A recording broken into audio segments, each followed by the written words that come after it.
Good afternoon. Welcome to Story Time from the Milledgeville Public Library of Illinois. The story we have today is a story about love and how much someone can love someone else. This is the story of Capel Rushes. Once long ago, there was a king, and the king had 3 daughters. Now, his 3 daughters were ready to get married. They all had princes who had asked for their hands, and they were ready to get married. But the father said to them, "No, if you all get married and leave me, who will take care of me when I am old? No, you must wait until I am gone to get married." Well, the 2 oldest daughters were not happy about that. They were quite angry with their father for saying that. The youngest daughter, who was a gentle soul, was sad, and she was not happy either, but she was not angry at her father. She understood that he just wanted to be taken care of when he got older. He had taken care of them for so many years, and he wanted to make certain that he could be taken care of when he got older. So they waited. And after several years, the young princes were still waiting, and the father was starting to feel as though he might be a little bit too old to rule. It was just getting to be so much, and he was so tired. And so he called his daughters to them, and he said, "My daughters, I am feeling as though it is time for me to pass on the reins of the kingdom to you, my daughters. And to whichever of you loves me the most, I will give the largest part of my kingdom. And so in the rest of my years, as you are ruling the kingdom, I will come to each of you in turn with 50 of my knights, and I will stay with you for a month or 2 at a time, and then you will take care of me and my knights for the rest of my life." And the daughter said, "Well, yes, father, of course we will." And so he called his eldest daughter, and he said, "Daughter, how much do you love me?" And she said, "Oh, father, oh, my father, I love you more than the most beautiful dresses and the most beautiful jewels and all of the most lovely things in the world. You are the most precious thing in the world to me, father. I love you so very much." And he said, "That is good. That is good. That is as it should be. That is good. Now you, my daughter," and he called to his middle daughter, and he said, "How much do you love me?" And she said, "Oh, father, I love you more than life itself. I would have you with me always, father. You're so important to me. You're more important than I am to me. You're the most important person in the world." "That is good. That is well. I like that answer right well."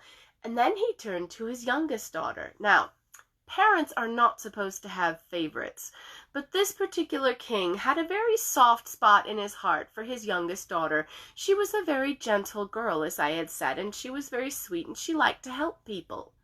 And so he turned to his youngest daughter, who was sort of his favorite, and he said, "And you, daughter, how much do you love me?" And she, "Well, I cannot really answer that question, father."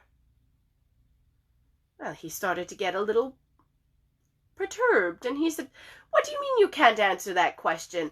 Answer me the question. How much do you love me?" And she said, "Well, father, I love you as much as a daughter should love her father." "That is not an answer. Give me a better one." "Well, father, I love you as much as food loves salt."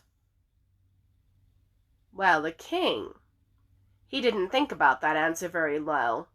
It just sounded like a terrible answer to him, and so he said, "That is not an answer. That is a terrible answer. You are banished from the kingdom. You will be gone by noon tomorrow. You are no longer my daughter. I will not have you here. I will split the kingdom between your sisters. Go from my sight." And sadly, the youngest princess did. She went back to her rooms. Well, her sisters came to visit her shortly thereafter, and they said, "Father's divided the kingdom between the 2 of us.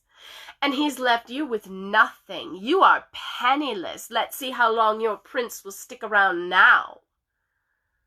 Well, sure enough, her prince left a note, slipped it under her door that night, and slipped away home, just saying, "I'm sorry, but I cannot marry a princess who has nothing, who's penniless. You're not even really a princess anymore. Your father threw you out." And so sadly, the next morning, the princess got up, and she was not allowed to take any of her jewels or any of her beautiful things with her. All she was allowed to take was 3 dresses, and so she took her ordinary everyday dress, and a special dress that she liked to use for parties, and her wedding dress, and she packed them all into a little bundle, and she left the palace. Now, it was raining a little bit when she left the palace, and there was nothing she could do about the rain that was getting her all wet and making her cold, except that as she was leaving the capital city, she passed a river, and there was a large section of rushes and reeds there at the side of the river.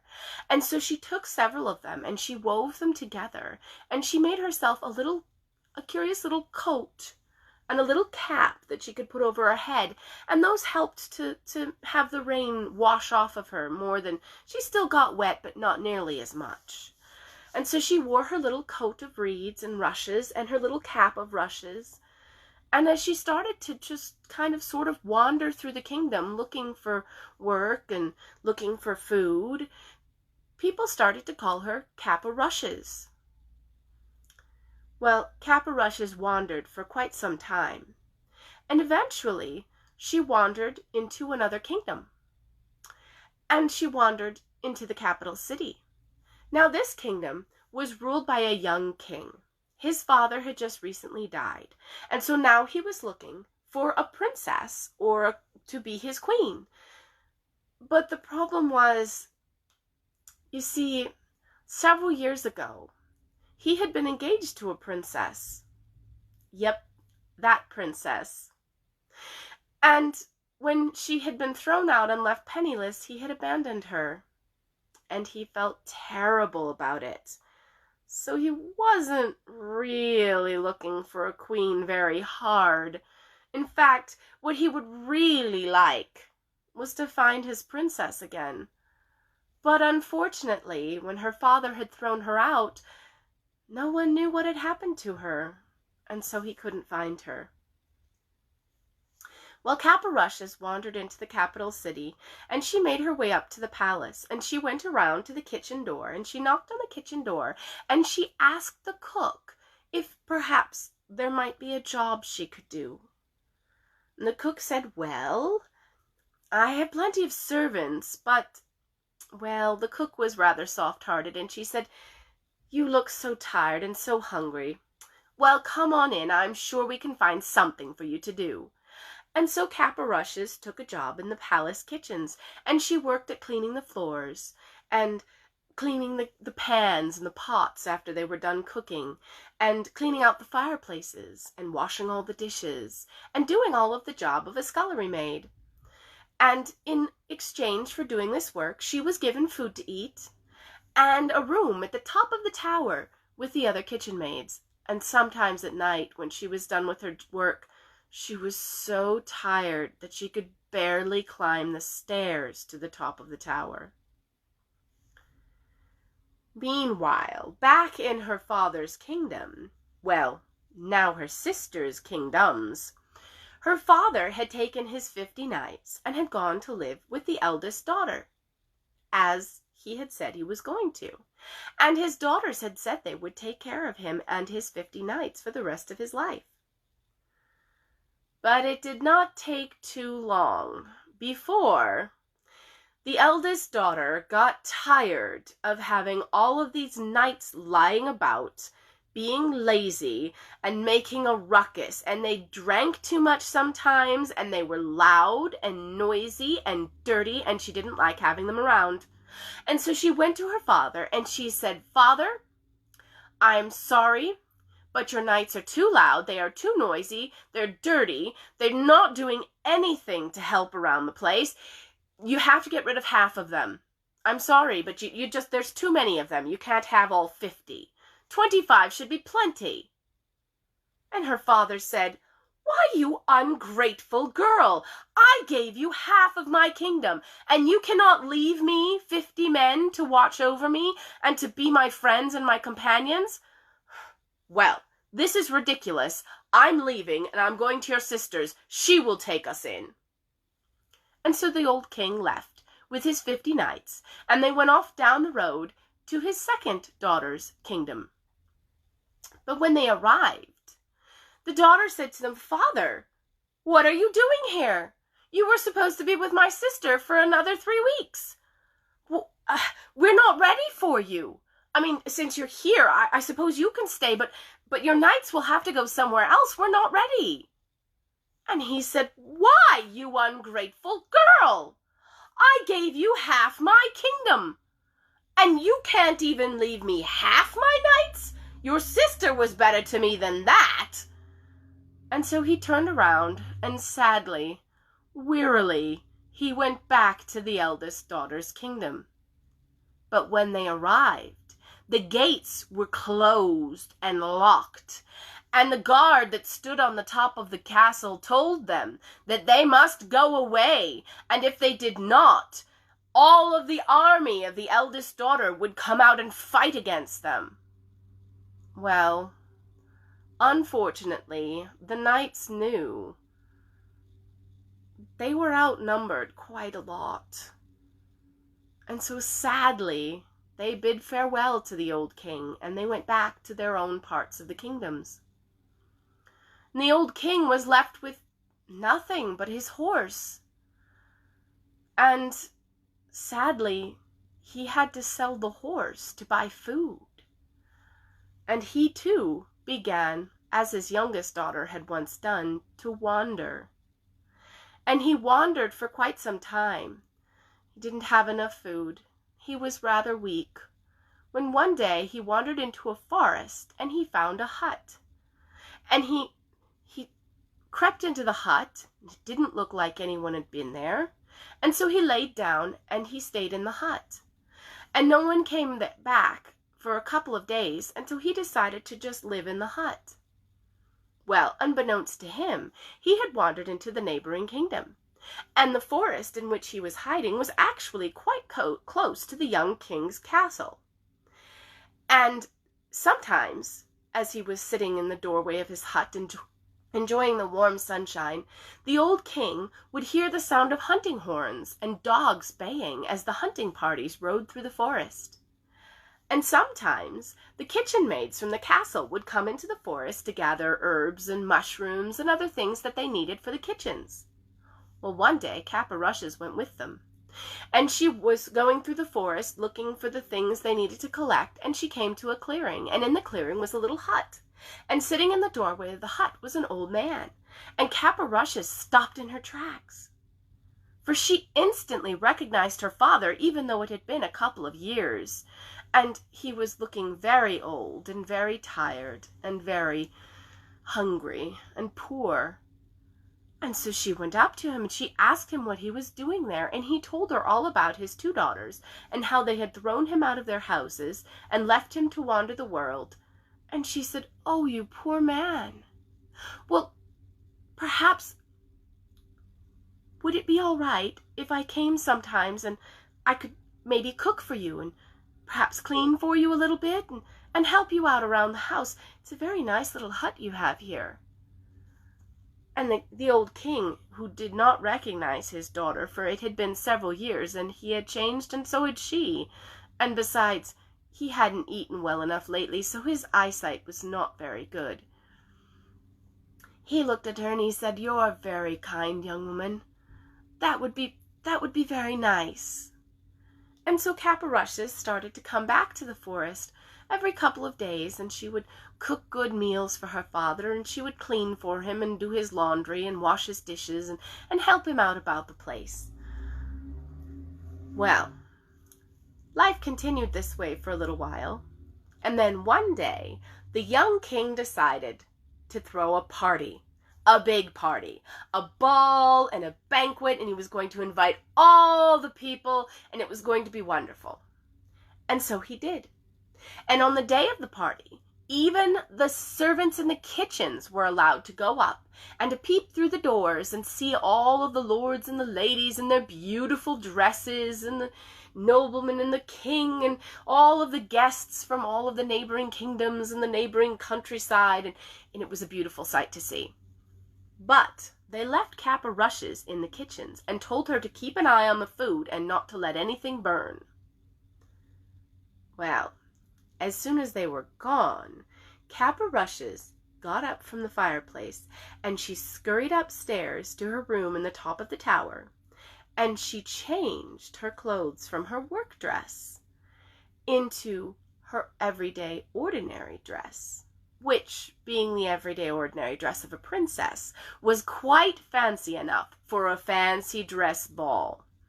And then she put her coat of rushes and her cap of rushes back on her head, and she went back down, and as she got outside, she took off her coat and her cap, and she went into the ball.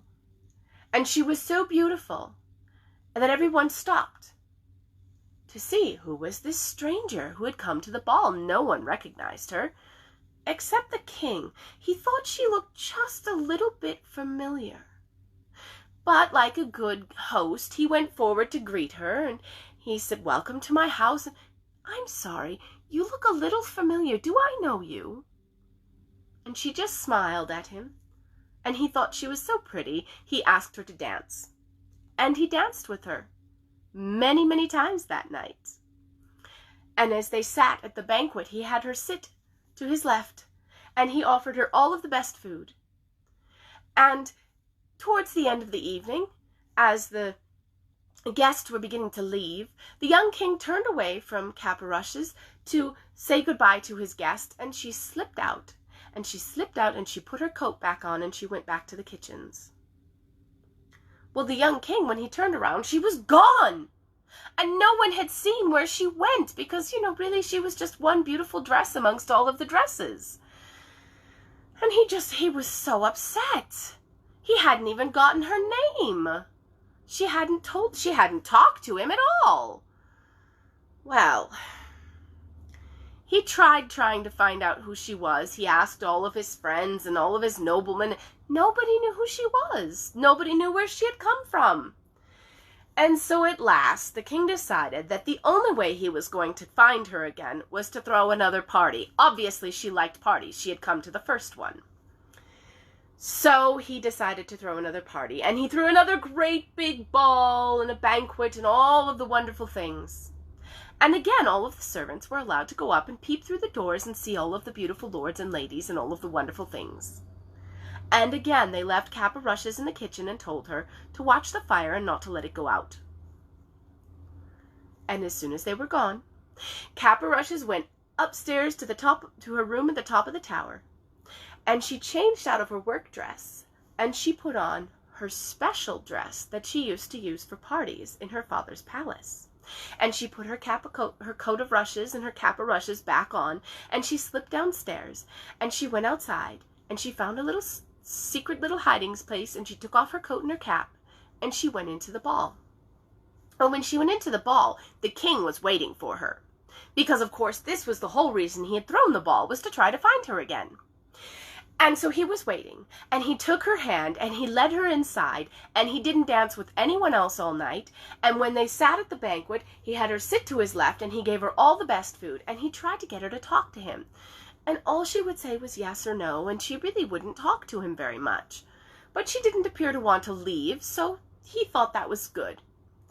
Well, it was getting towards the end of the ball, and again the guests were leaving, and this time the king thought he would be clever. He thought he would just keep hold of her hand the whole time. Well, unfortunately, one of the guests reached out for the king's hand, and the king wasn't thinking, and he let go of Cap o' Rushes' hand, and he was talking to the person and thanking them for coming. And when he turned around, he just saw Cap o' Rushes slipping out the door, and so he ran after her. But you see, it never occurred to the king that she might have run out of the palace and around the back towards the kitchen door. And so he ran out of the palace and out into the streets of the city, and he ran up and down the streets of the city all night long trying to find the girl. He couldn't find her anywhere. And when he finally came back to the castle, he was tired. He wasn't just tired. He was exhausted. And he was so despondent and so sad because he was in love with this girl and she was gone. And he couldn't find her, and he still didn't know her name or where she lived because she wouldn't talk to him. Well, after a couple of days, the servants started to worry about their king because, you see, he wasn't really eating very much. And the cook, she came back to the kitchens one day and she said, "All right, does anyone know of a special dish that might possibly tempt the king to eat? He's not eating. We need to feed him something that he might eat." Well, the servants and the other cooks, they all thought for a bit, and finally Caporushes said, "I might know of a dish from my kingdom that might tempt the king, possibly." And they said, "Oh, good, Caporushes, you make that dish. You make that dish for him." And it was a lovely soup, and it smelled delicious. And when they took the soup to the king, much to the servant's surprise, he took a few tastes, and then he ate up the whole bowl of soup and drank all of the broth. But much to the king's surprise, at the bottom of the bowl, when he had finished the soup, he found a ring. And he recognized that ring instantly. You see, that was the ring that he had once given to his princess when he asked her to marry him. And he was very surprised to find it at the bottom of a soup bowl coming from his own kitchens. And so he summoned the cook, and the cook went to the king. And when the cook came back to the kitchens, she said to Caporushes, "You'd better go to your room and clean up. The king wants to see you." So Caporushes went up to her room, and she washed her face and she brushed her hair, and she put on her wedding dress. And then she tucked her hair back up underneath her cap, and she put her little coat of rushes back on, and she went back downstairs, and she was taken to see the king. And when she got to the king's room, the king said to her, "Are you the one who made this soup?" And she said, "Yes, Your Majesty, I am." And he said, "Good. Where did you get this ring?" And she said, "Well, Your Majesty, a prince gave it to me." And he said, "Who are you?" And she said, "Well, Your Majesty, they call me Caporushes." And he said, "Take off your curious coat and cap." And she took off her cap, and her hair tumbled down her back. And she took off her coat, and there she was standing in front of him in her wedding gown. And he said to her, "It's you. It's you, my princess. You're the lady I've been dancing with.